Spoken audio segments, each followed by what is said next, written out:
Cette année, on ne poursuit pas les serpents. On guérit, on avance. On comprend que la vengeance est une distraction. La meilleure vengeance, ce n'est pas de les détruire. La meilleure vengeance, c'est de te construire jusqu'à ce qu'ils deviennent insignifiants. C'est atteindre un niveau où tu t'en fiches même de savoir s'ils regardent, parce que tu es trop occupé par ta propre élévation. Cela nous ramène au travail, le vrai travail, le travail ennuyeux. Nous vivons dans une culture obsédée par le résultat mais allergique au processus. Tout le monde veut la bague de champion, mais personne ne veut l'entraînement de 4 heures du matin. Tout le monde veut le moment viral, mais personne ne veut les années d'anonymat. Mais laisse-moi te parler des 22 secondes en plus. Il y avait un coureur qui avait un rituel. Peu importe la durée de la course, 30 minutes ou 1 heure, il courait toujours exactement 22 secondes de plus que prévu. Pourquoi ? Parce que ce petit effort supplémentaire, ce minuscule dépassement quand ton corps veut s'arrêter, c'est là que se trouve la croissance. Tu dois être prêt à faire les choses qui ne scalent pas. Tu dois être prêt à être l'architecte de systèmes qui fonctionnent sans que tu sois au centre de l'attention. Les personnes les plus performantes, ces introvertis qui dirigent le monde en silence, ne comptent pas seulement sur le charisme. Ils comptent sur la préparation. Ils entrent dans une pièce avec 3 coups d'avance parce que pendant que les autres parlaient, eux étudiaient. Ils transforment la préparation en arme. Quand tu es silencieux, tu entends ce que les autres ratent. Tu deviens dangereux parce que tu observes. Dans une réunion tendue, pendant que tout le monde crie, celui qui gagne est souvent celui qui est resté silencieux, qui a pris des notes, qui a lu le langage corporel, puis qui a prononcé une seule phrase qui a traversé le bruit. C'est cette puissance que tu construis. Tu transformes l'écoute en avantage stratégique.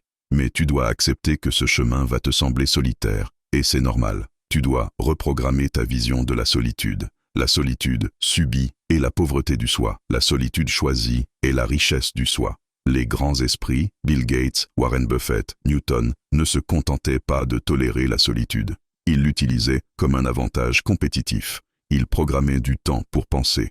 Quand est-ce que tu t'es assis pour la dernière fois, juste pour réfléchir? Sans téléphone, sans musique, sans podcast. Juste toi et ton cerveau en train de résoudre les problèmes de ta vie. Si tu n'es pas capable de rester seul dans une pièce pendant 15 minutes sans ressentir de l'anxiété, tu n'es pas libre. Tu es esclave de la stimulation.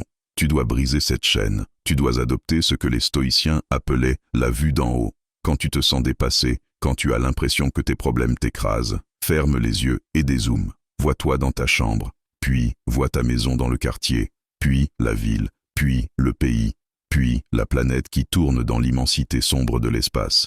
De ce point de vue, cet email qui t'a agacé n'a plus d'importance. Cette personne qui ne t'a pas répondu n'a plus d'importance.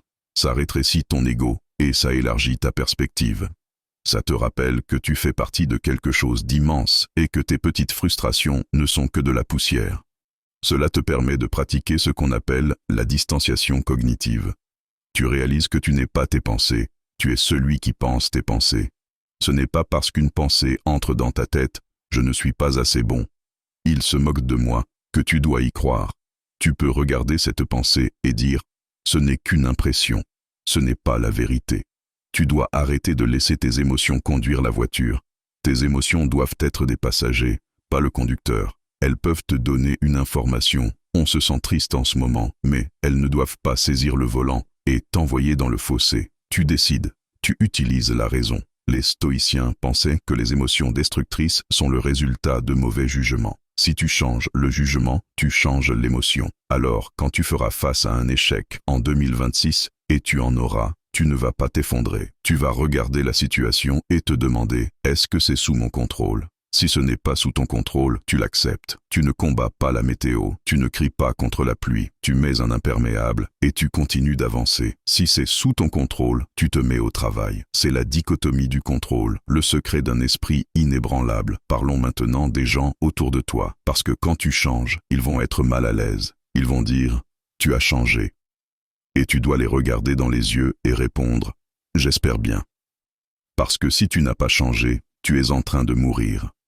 La croissance est inconfortable pour ceux qui refusent de grandir. Ton évolution met en lumière leur stagnation. Tu devras peut-être aimer certaines personnes à distance. Tu devras peut-être réaliser que certaines personnes ne sont dans ta vie que parce que tu leur es utile, pas parce qu'elles te valorisent. L'absence est un professeur puissant. Parfois, la seule façon de montrer ta valeur à quelqu'un est de retirer ta présence. Si tu t'en vas et qu'ils ne se battent pas pour toi, ils ne te valoriseront pas.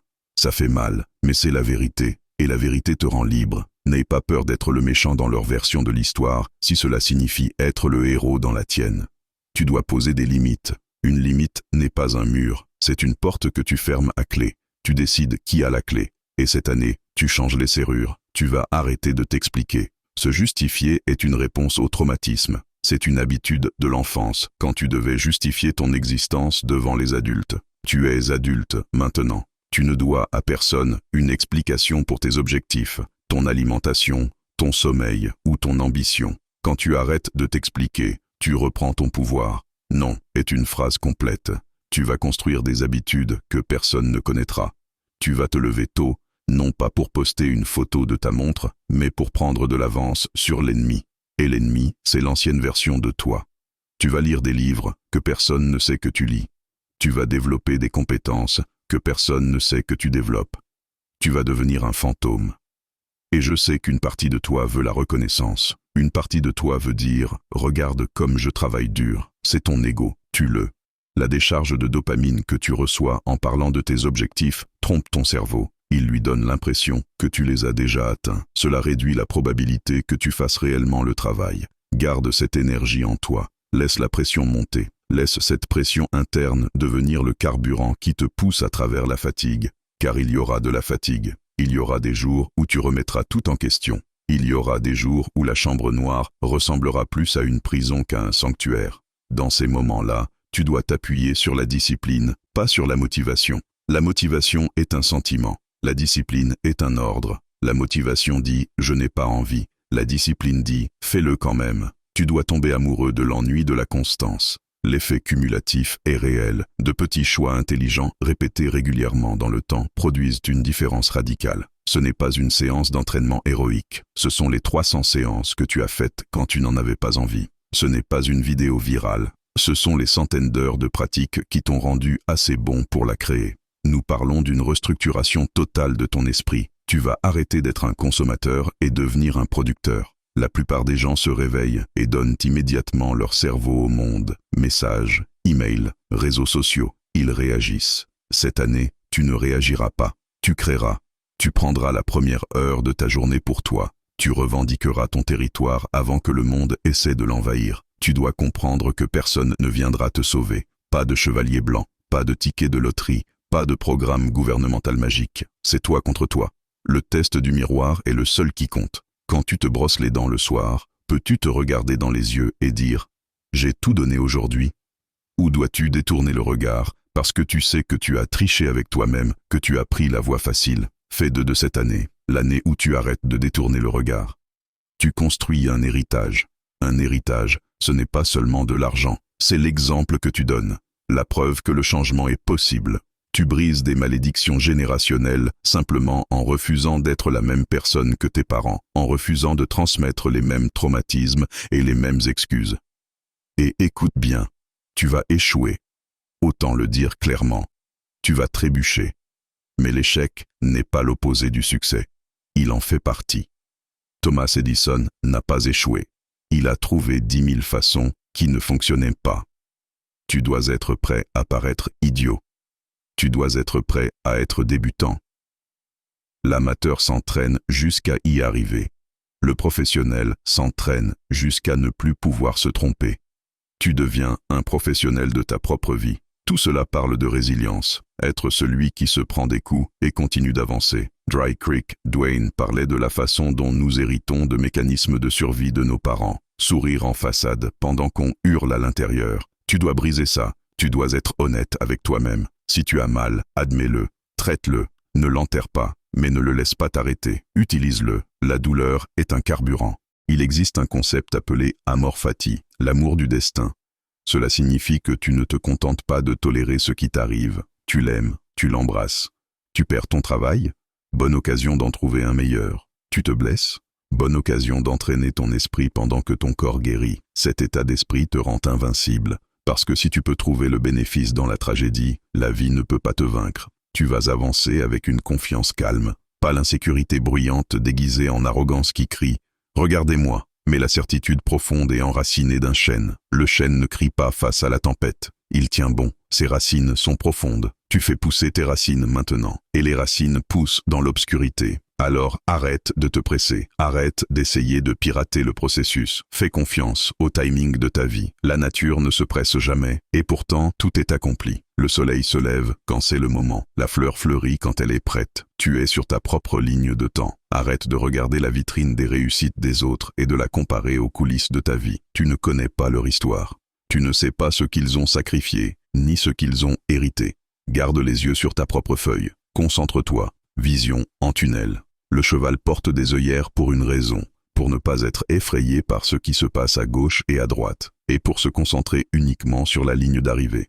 Mais tes œillères, les infos, distractions, les potins de célébrité, distractions, les dramas du groupe de discussion, distractions, supprime-les, bloque-les, ignore-les. Si quelque chose ne te fait pas gagner de l'argent, ne te rend pas plus fort ou ne te rend pas plus heureux, c'est un parasite. Coupe-le, tu dois être impitoyable avec ton temps. Le temps est la seule ressource que tu ne peux jamais récupérer. Tu peux gagner plus d'argent, tu peux te faire plus d'amis, tu ne peux pas avoir plus de temps. Chaque seconde que tu passes à discuter avec un idiot est une seconde de ta vie que tu as jetée à la poubelle. Les gagnants créent du temps, les perdants trouvent des excuses. Alors, en entrant dans cette nouvelle phase, garde ce mantra avec toi. Personne ne s'en soucie, travaille plus dur. Ça sonne dur, mais c'est libérateur. Personne ne se soucie de tes problèmes. Parfait. Ça veut dire que tu n'as pas besoin de jouer un rôle pour eux. Personne ne se soucie de tes excuses. Parfait. Ça veut dire que la seule sortie, c'est de passer à travers. Tu es l'auteur de ce livre.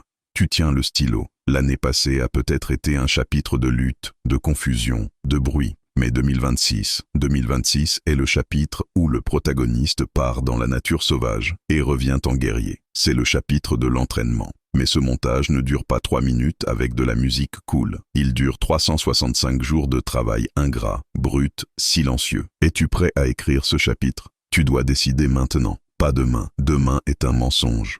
Je commencerai lundi est le mantra de l'échec. Tu commences maintenant. Tu commences en posant ton téléphone après cette vidéo. Tu commences en rangeant ta chambre. Tu commences en t'asseyant en silence pendant 10 minutes. Tu commences en tenant une petite promesse envers toi-même. Parce que si tu peux tenir une promesse, tu peux en tenir 2. Et si tu peux en tenir 2, tu peux bâtir une réputation avec toi-même. Et une fois que tu te fais confiance, une fois que tu t'aimes, tu deviens dangereux. Le monde va devenir plus bruyant. Les distractions vont devenir plus agressives. La pression pour te conformer va devenir plus lourde. Mais toi, tu seras l'œil de la tempête. Calme, concentré, silencieux. Laisse-les parler, laisse-les douter, laisse-les dormir. Toi, tu as du travail à faire. Et soyons honnêtes sur ce à quoi ressemble vraiment ce travail.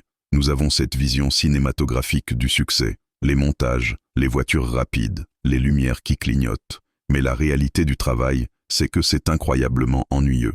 C'est banal. C'est répétitif. Et c'est là que la plupart des gens craquent. Ils craquent parce qu'ils sont accros à l'excitation, mais ils ne supportent pas le silence de la routine. Ils veulent le championnat, mais pas l'entraînement. Mais je veux te parler du pouvoir du « juste un peu plus ». Il existe un concept appelé les 22 secondes en plus. Ça vient d'un coureur qui avait un rituel. Peu importe la durée de sa course, peu importe à quel point il était épuisé, quand il atteignait son temps cible, il ne s'arrêtait pas. Il courait exactement 22 secondes de plus. Pourquoi?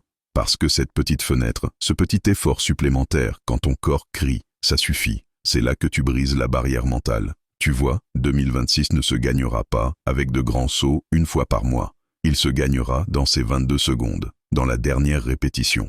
Dans ces moments où tu fixes un écran vide ou une pile de papier et que tu veux partir, mais que tu restes 5 minutes de plus. C'est là que tu endurcis ton esprit. C'est là que tu construis ton armure. Tu élargis tes limites en poussant juste au-delà de la ligne artificielle que tu as tracée dans ta tête. Tu dois comprendre que tes points d'arrêt sont presque toujours des constructions mentales, pas des réalités physiques. Tu es capable de bien plus que tu ne le crois.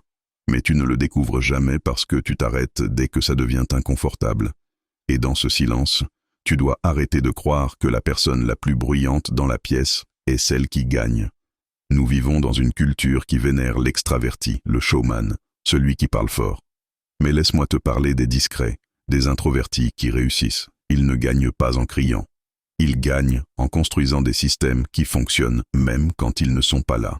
Pendant que les autres comptent sur le charisme et le buzz pour passer la journée, les bâtisseurs silencieux créent des processus. Ils automatisent, ils documentent. Ils construisent une machine qui fonctionne grâce à la compétence, pas à l'ego.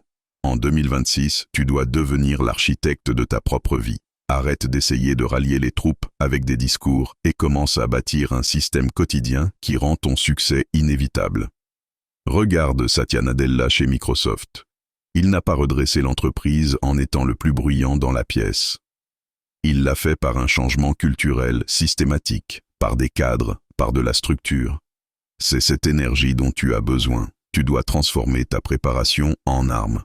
Quand tu entres dans une pièce, que ce soit une négociation, un entretien d'embauche ou un rendez-vous, tu dois avoir 3 coups d'avance, parce que pendant qu'il parlait, toi tu étudiais. Pendant qu'il postait, toi tu recherchais. La préparation est le grand égalisateur. Elle te permet de jouer sur un autre terrain. Tu n'as pas besoin de dominer la conversation si tu peux lâcher l'idée clé qui change tout le résultat, parce que tu as fait le travail en profondeur. Le silence te permet d'entendre ce qui n'est pas dit. Il te permet de lire la pièce, de capter l'hésitation dans une voix ou le changement dans un langage corporel. C'est de la collecte de renseignements. C'est un super pouvoir. Quand tu parles tout le temps, tu dévoiles ta position.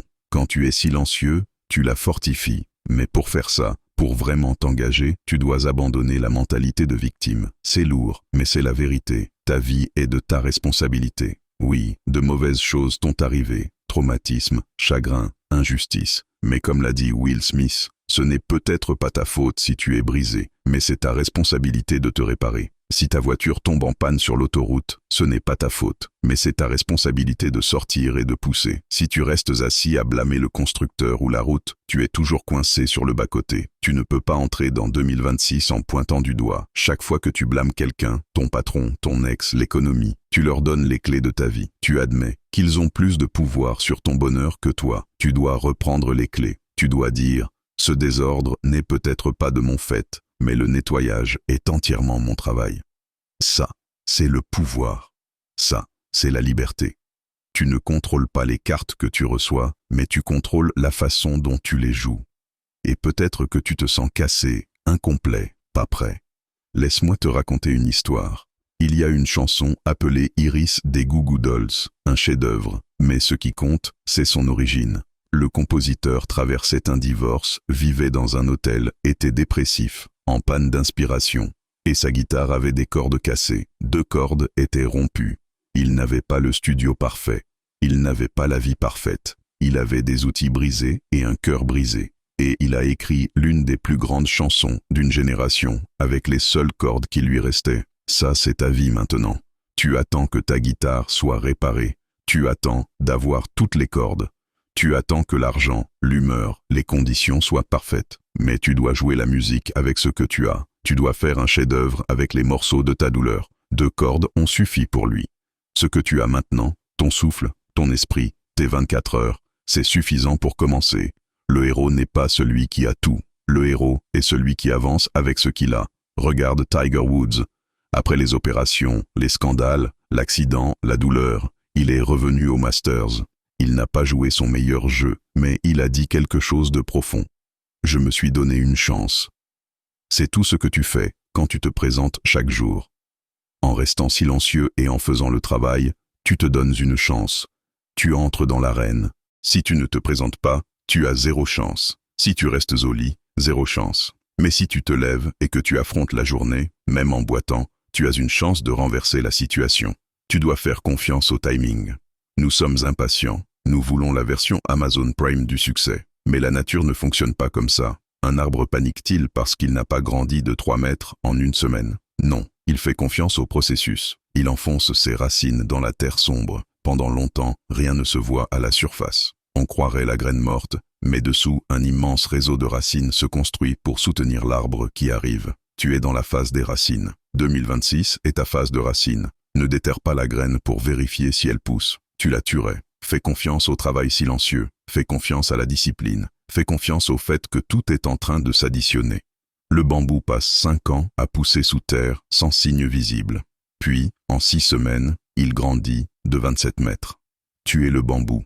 Tu grandis dans l'obscurité pour pouvoir t'élever dans la lumière. Arrête de regarder la vie des autres. Tu ne sais pas dans quelle saison ils sont.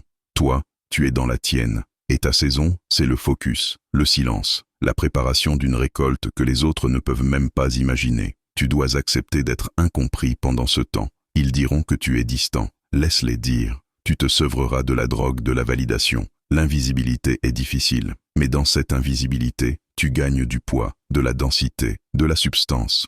Imagine 2026 comme l'année où tu deviens un fantôme pour les distractions et un serviteur de ton but. Imagine te réveiller avec une clarté telle que tu n'attrapes même pas ton téléphone, parce que tu connais déjà ta mission.